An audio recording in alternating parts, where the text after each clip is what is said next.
Praise the Lord. கர்த்தருக்கே மகிமை உண்டாவதாக. இந்த நாளைக்குரிய மன்னாவாக நீதிமொழிகள் 3ஆம் அதிகாரத்திலே 11ஆம் வசனம். என் மகனே, நீ கர்த்தருடைய சிட்சையை அற்பமாக எண்ணாதே. அவர் கடிந்து கொள்ளும் போது சோர்ந்து போகாதே. அடுத்த வசனம் சொல்லுகிறது, தகப்பன் தான் நேசிக்கிற புத்திரனை சிட்சிக்கிறது போல கர்த்தரும் எவரிடத்தில் அன்பு கூறுகிறாரோ அவரை சிட்சிக்கிறார்.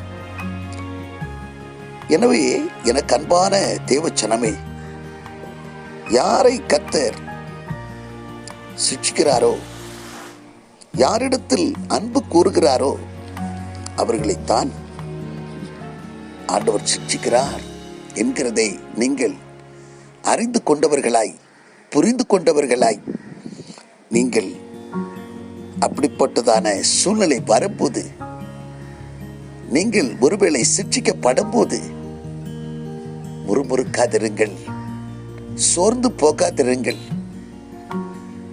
மாறாக வெளிப்படுத்தின விசேஷத்திலே 3ஆம் அதிகாரத்திலே சொல்லப்பட்டிருக்கிறபடியாக, நான் நேசிக்கிறவர்கள் எவர்களோ அவர்களை கடிந்து கொண்டு சிட்சிக்கிறேன்.